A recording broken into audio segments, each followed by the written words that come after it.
Hey everyone, welcome to another episode of Your Wealth Conscience.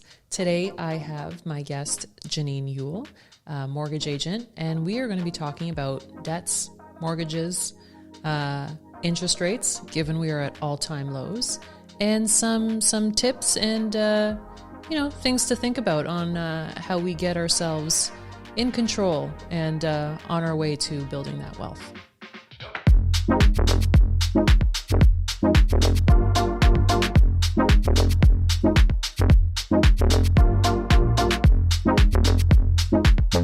Welcome back, everybody, and thank you for joining another episode of Your Wealth Conscience. And today I have a special guest, the lovely Jennine Yool. Jennine is a mortgage agent. We were just speaking about that. She might become a broker. We don't know. So we hit it off well because you helped me with my mortgage not too long ago, and we had a great conversation. And I wanted to bring Jennine on because I think we have a lot to talk about today, especially with where we are in the environment, interest rates, and how we feel about debt in general. And so let's get started. So Jennine, tell us a little more about yourself. Who's Jennine, and how did you get into the mortgage side of things? Amazing. Thank you, and thank you for the very kind introduction. Who am I? Oh, gosh. So I am a married mom of 4. Wow. Yes. Yes. And I suppose now fairly long time mortgage agent. So in mortgages over a dozen years now.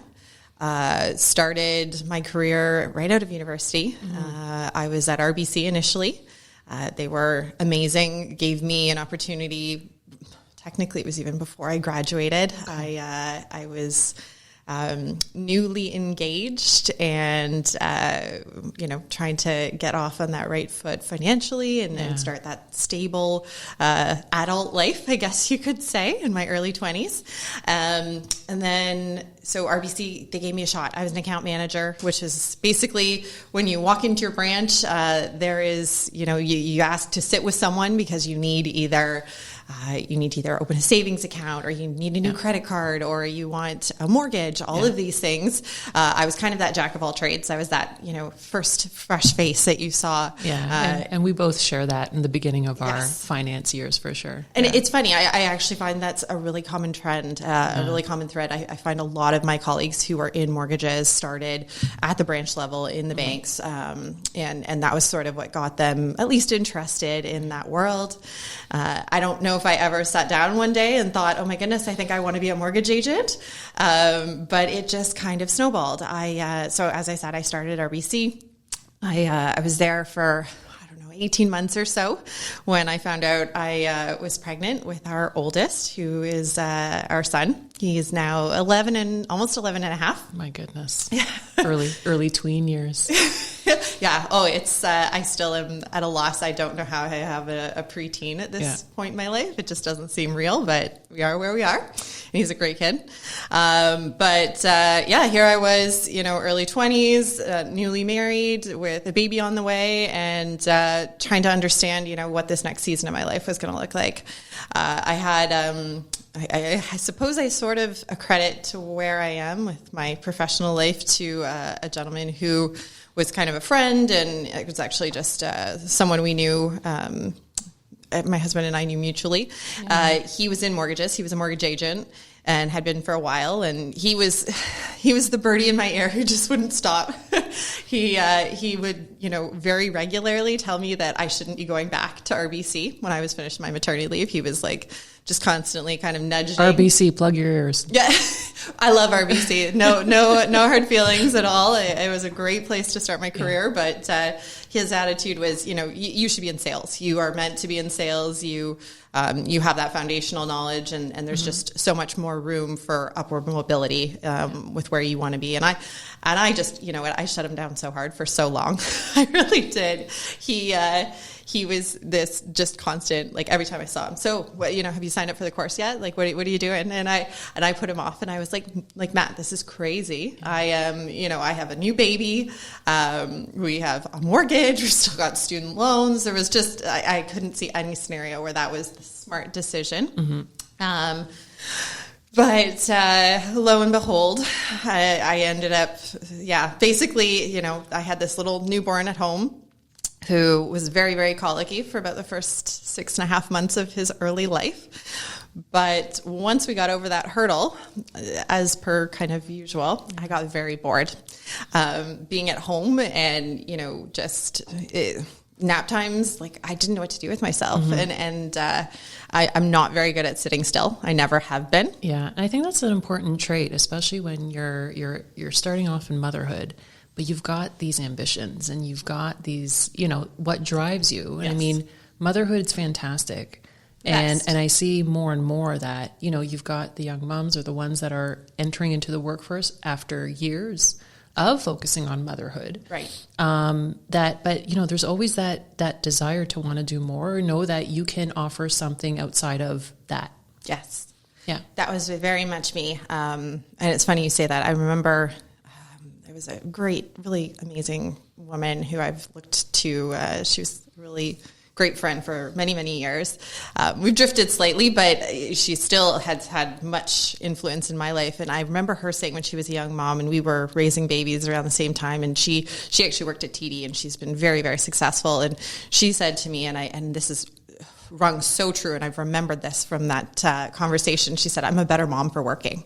And I know that there are many, many different types of moms out there, if you even want to say that. I put that in the biggest air quotes of life, because what works for one person is not going to work for everyone. Yeah. But she said that, and I remember thinking, that is me. Like, that is me in a nutshell. And it's rung true without a shadow of a doubt as I've raised my kids and have many more years of raising my kids. But I am personally, for me, I'm a better mom for working. I'm more organized. I'm more on top of it. I love to see their smiling faces at the end of the school day, and it gives me that balance that I need in my life. Yeah. But anyway, so here I am, this baby that is finally sleeping through the night after what seemed like an absolute eternity. And I just got stir crazy at home. So I was like, okay, I'm going to just get the textbook and I'll study. Like, it's totally worthwhile for me to have this knowledge base. I can, learn about mortgages, and then it'll be great for when I go back to RBC. So I devoured the textbook in like 2 or 3 days, and it was done. And so I was like, okay, I guess there's no harm in getting the exam. Like, I'll go in, I'll take the exam and just kind of see what happens.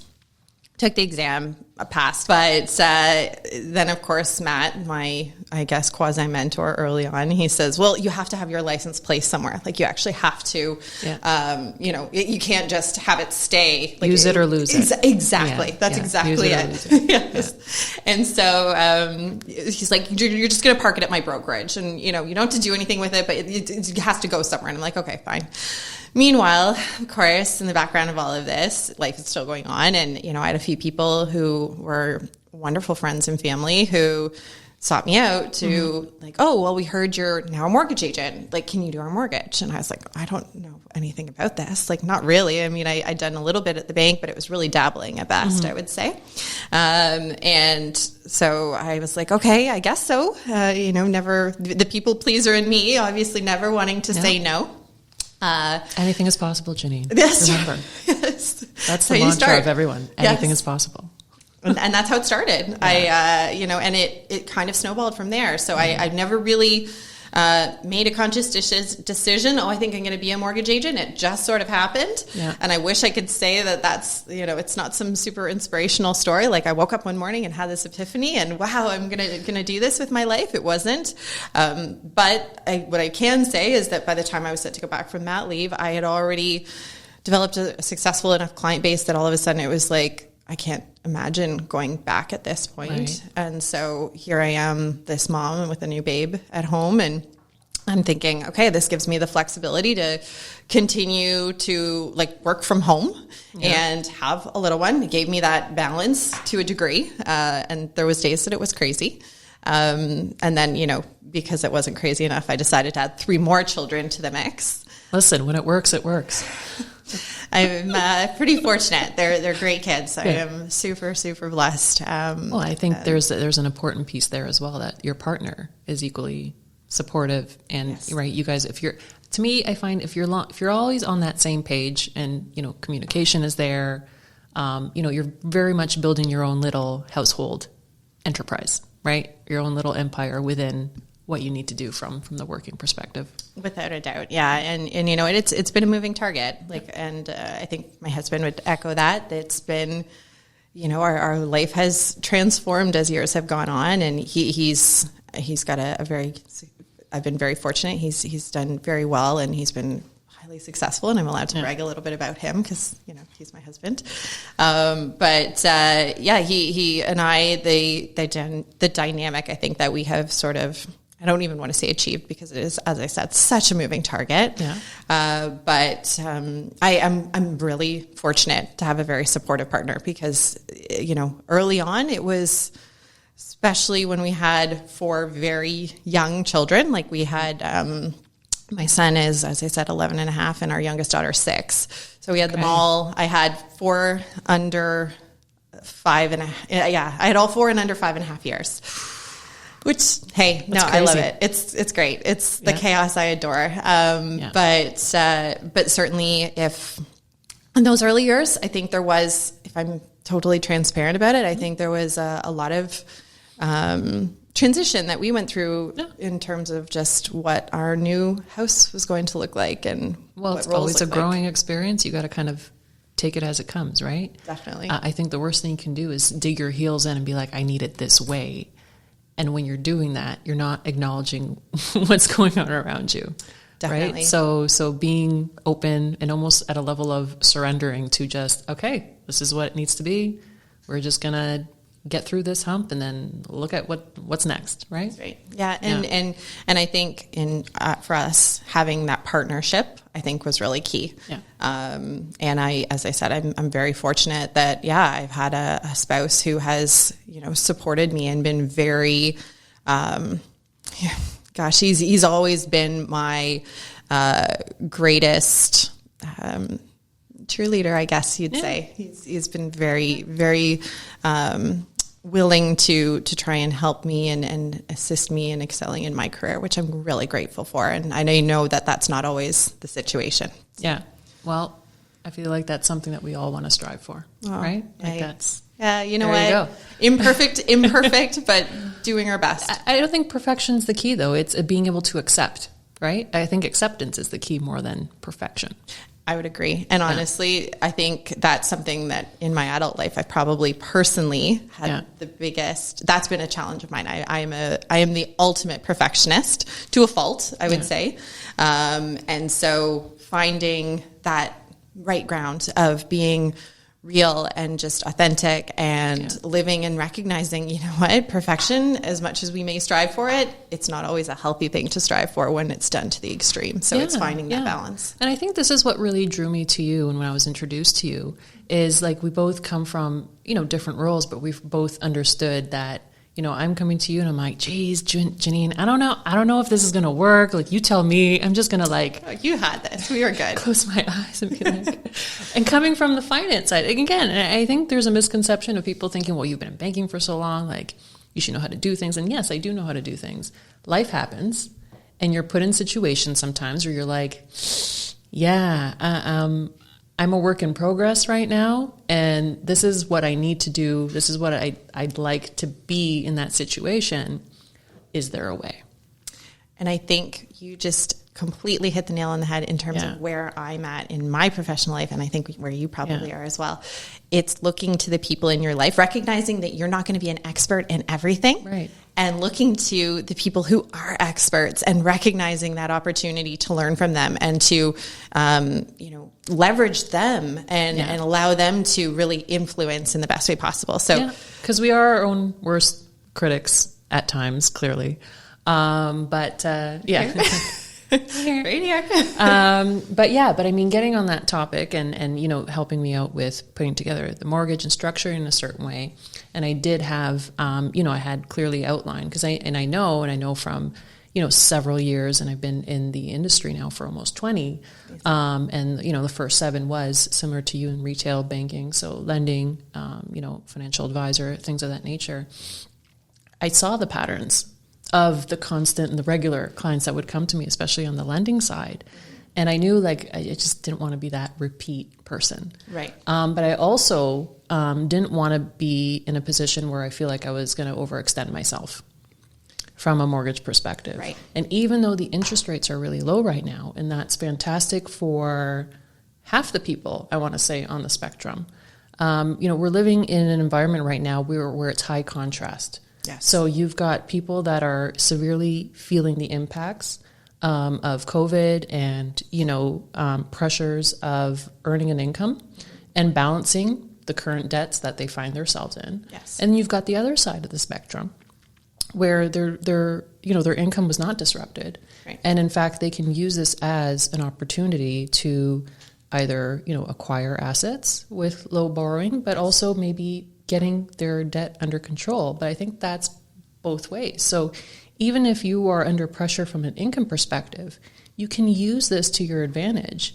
especially when interest rates are so low, to get your debts and the cost of borrowing under control. Complete in agreement right now. And it's funny you mentioned that and the fact that there is sort of 2 segments that I think we're seeing. And I would completely echo that. And it's interesting. I've faced a lot of borrowers in recent memory, so the last 3 or 4 months, where I would say they are not the first category where their income has been significantly impacted, but those individuals who, for example, are already homeowners, but they found themselves in a situation where, for countless reasons, they have acquired debt. I had one couple, and I would never name names, but just high level, and this is probably could be echoed. A lot of people, I think, are facing this right now. Well, I think, and then this is what I think people often, because no one really openly shares where they're at financially, right? They always want to put on that facade of being like, well, I'm doing great in this one thing. And You're going, yeah, but what about the other stuff? You're like, we're only talking about this one thing. I think there's more commonalities than we think. And sometimes you might not be during that life event in that same boat. At some point, we're all going to face certain challenges, certain moments where we're like, I screwed up. How do I get myself out of this? But, you know, it's okay. I think first and foremost, you have to give yourself some slack, and then just, you know, put your ego aside and really just go, okay, so I just need help with how do I get myself out of this, or how do I get myself in control of it? Because at the end of the day, you can have the confidence to be comfortable in any situation if you are in control of the decision making and you're not assigning the power to someone else. And by someone else, I mean you're not assigning the power to the lenders that you have to keep going to, saying, you got to bail me out again. You got to bail me out again. Yeah. You got to bail me out again. And then what I find is the trend of the lenders is, because I know I've experienced this for myself, and I almost did it like as an experiment, because I did it 2 ways. 2 different debt consolidations. One, I let the guy sell me on a line of credit, which ends up being the never plan, by the way. Mm-hmm. But they'll tell you, you know what, you don't want to commit that much of a monthly payment to paying down principal and interest. What if you have a rough month one month, and, you know, maybe interest only is the way to go? And I go, okay. That makes sense. Okay, yeah. Okay. Accept. And then the other debt consolidation was, I went, no, I want a loan. I want an end date to this. Mm-hmm. What can we do? I would ideally want 5 to 6 years amortization, because I know that's pretty good. And it still gives me breathing room to add to it if I need to, in terms of accelerated pay down. Or just give me that extra flexibility to bank extra coin on the side. So if something does come up down the road, I don't have to go back into hitting a line of credit or hitting my credit card to pay for that unexpected expense. I got the extra cash to do it. Yeah. So I did it 2 ways. And lo and behold, the loan's gone, done, paid off. Yeah. that line of credit's still there, guys. Still there. And here's the thing. You're in good company on that. One of the biggest things that I remember someone telling me very early on in my life, because we've made our share of mistakes as well. Yeah. And I shouldn't even call them mistakes. They're learning experiences. It's wrong to call them mistakes because as long as you're, as you said, like you are the perfect example in the sense that you just said, I did it one way. Well, look at how it turned out. And I did it another way. And wow, miraculously, here I am. And that facility is gone. And I'm a proponent of that. I mean, at the end of the day, building wealth not only means being able to, purchase the assets and have the investment portfolio and grow it. Building wealth also means putting an end date to your debt. Yes. Because you can keep your savings account, say, at, $10,000 for the next 5 years. And if you've got debt that you're now allocating money to and then paying it down, you're actually worth more in 5 years' time when you have no debt plus 10,000 versus still having that debt and still having that 10,000 not really have moved the needle in any direction. Yes. It's that net worth piece, right? Yes. When you're trying to figure out how you want your retirement to look, I often will reference the fact that yes, the income piece is incredibly important, but the net worth piece is also a really important part of the conversation too. Yeah. Because it can be great to have a really fantastic retirement income, and there's a lot of careers that have a great pension or have a great benefit on the other side. But the problem is, and even sometimes they're defined contribution, defined benefit depends on the program that you have, depends on the pension you have. You can end up with a really great income in retirement, but if you're going into your retirement years with, for example, a really large mortgage and you don't have a strategy to downsize and actually get mortgage free, you're probably still going to find yourself stretched. It's probably not going to be a scenario where you can see yourself living out that, 30, 40 potential years of good retirement. And I talk to clients a lot about this, especially the ones that are close to retirement. And they're the ones that are, making a good income, not phasing them at all that they've got a level of debt, but also thinking they can maintain that level of lifestyle in retirement without that level of income. Right. So I think there's a misconception of just thinking, well, my house is worth X. And I'm like, yes, but your house isn't going to be paying you a part of your pension to support your lifestyle when you stop working. Yes. That's what, RSPs are for. That's where if you've got a, joint investment account or just a regular investment account, your TFSA, the focus is building that up. So over time, the asset allocation, strategic asset allocation that I focus on with clients is how are we positioning that, diversifying those components and how we're investing it to help pay and supplement that. Because from a planning perspective, just looking at scenarios, the pay down scenarios, the most important piece to drill down to is what is your depletion rate? And that means how much of your lifestyle needs to be taken from that pool of money that you have invested. So what does that look like? And you need to focus on that. And if you're starting out in retirement and that depletion rate is 5, 6, 7% off the bat, you're going to run out of money real quick. Right. Yes. Yeah. That's just basic math, right? Yeah. Yeah. But and it's funny you say that. So all of the conversation just around finding that right balance between debt repayment and then saving.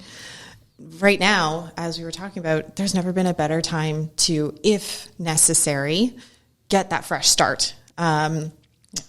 With interest rates, right now we're seeing for most borrowers, if you qualify with an A lender, so that is your banks, your trust companies, your credit unions, monoline or mortgage-only lenders, okay, you're going to be in a situation where you're paying almost certainly under 2% on a mortgage. And, the interest rates vary and the types of products vary right now.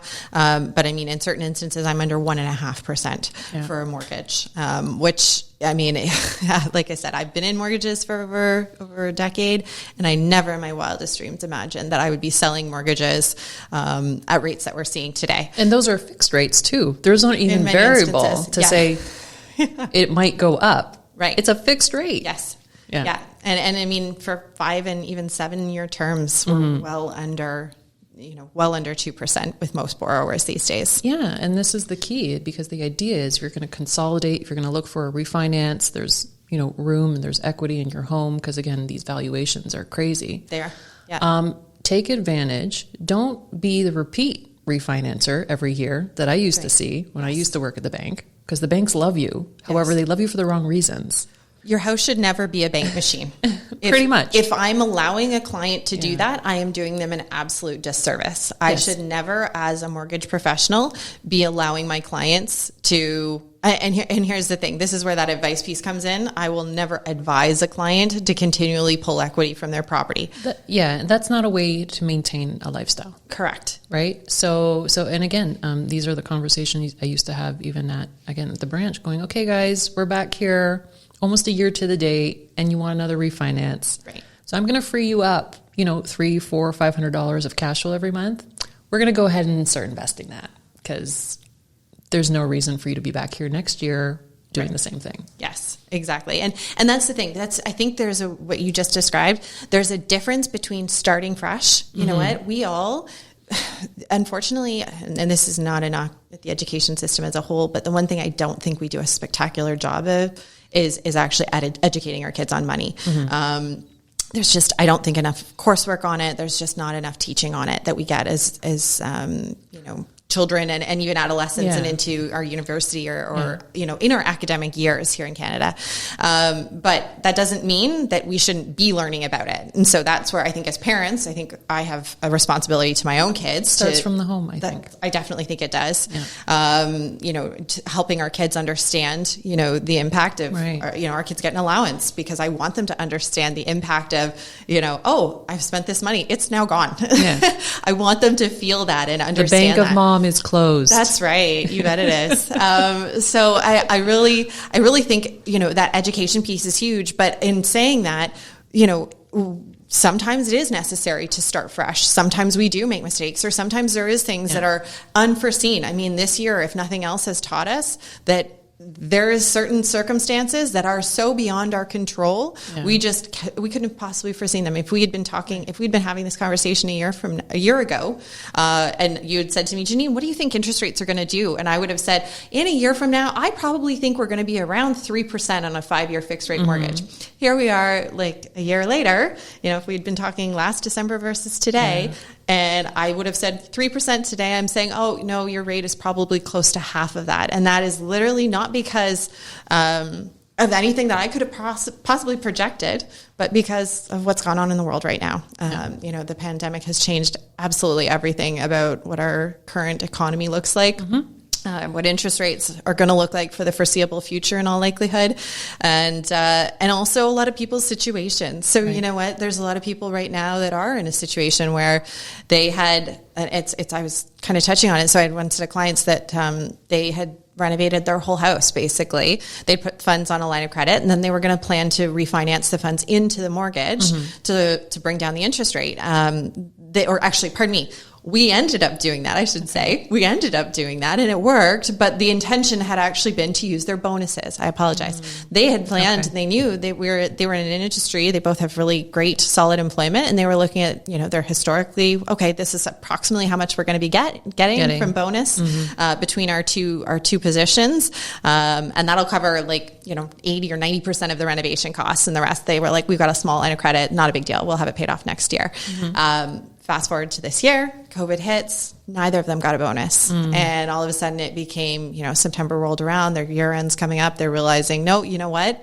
This is not going to be going anywhere fast. We don't want to have this money sitting on a line of credit at, prime plus 5. Yeah. We can go ahead and amalgamate that into our mortgage. And yes, it wasn't the desired result, but it got them into a much more stable and much more financially sustainable position. Yeah. And now they're, as that line of credit versus loan conversation, they're actually making headway through the mortgage, paying that debt down, as opposed to being in a situation where if it was sitting on a line at a much higher interest rate, who knows, they probably would have been paying interest only at a rate that was higher than what they would have if they had amalgamated it into mortgage. And that's what we call the never, never plan. And banks like that, because they keep making money off you. And when you hear someone say, well, don't worry, you can just make interest only, Think hard where the think real hard. Think real hard with that one, and think where the advice, and I put that in air quotes, is coming from. Because if they're saying interest only, well, that's what keeps the banks in business, right? Yeah.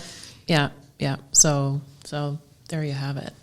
Well, thank you, Jennine. What a great conversation we had. So we talked about interest rates. We talked about borrowing, tips about what you should be doing. Again, take advantage of the situation. Even when you are in a bind, these low interest rates can really help you, keep your head above water and then reposition yourself. Take some time, reposition yourself as things start improving. Really get yourself and get connected with the right advisor to, build you, right? Build that asset base up, build that piece up. And find a sustainable lifestyle for yourself. And that's never an easy thing. I think there's sometimes you really got to get a little deeper into understanding what your values are, what your beliefs are, and what these realistic goals need to be and the time frame to which you want to achieve them. Yes. And again, on the other side, you guys are taking advantage of, building your net worth, using those low interest rates to acquire assets, or again, consolidate some of those bad debts, I'm going to call them, those never plans, and get yourself under control. Just everyone, get in control.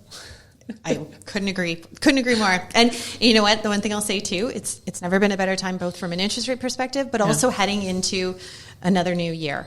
Yes. 2021 hopefully is going to have a lot of great things ahead of it. And this is a kind of a great opportunity to say, you know what, let's wipe the slate clean. Let's start fresh. And working with someone like yourself to kind of consolidate, make sure that your situation is cleaned up to the best of your ability, free up some cash flow, hopefully, and then do the things that need. Well, you're going to free up cash flow for me, That's and then right. I'll just go ahead and invest it for you. Exactly. See, this is the team approach we're talking about. Yes. So thanks 100%. For coming out, Jennine. Why don't you Pleasure. tell everyone how they can reach you, how they can read about you, and get a hold of you? Absolutely. So call, text, email. I very regularly tease clients. Smoke signal. If you can reach me, I will do my very best. She does live in Milton, so I think they can still see that smoke signal. That's right. There's no high rises around. That's right. The escarpment's very helpful. No, what I was going to say, any form of communication, if you Google my name, you can find me pretty easily. I will thank my parents and my husband for the very unique name that I have. But certainly 905-299-5051 is my cell number. Call and text is great. I find that's a really fast form of communication. Email, always great as well. It's my first name, last name. So jennine.yool@gmail.com. Perfect. We'll have that up on the screen. Amazing. Thank you. And then, I have Instagram. I'm on Facebook. DMs are always, and I find there's so many mediums for communication these days. I do my best to keep on top of all of them and just make sure that I'm there to assist my clients as necessary. Excellent. Well, thanks everyone for joining on this episode of Your Wealth Conscience. Thank you, Jennine, again. And if you liked this show and you liked the episode, be sure to subscribe, like, and share to your friends, family, and followers. We'll see you next time.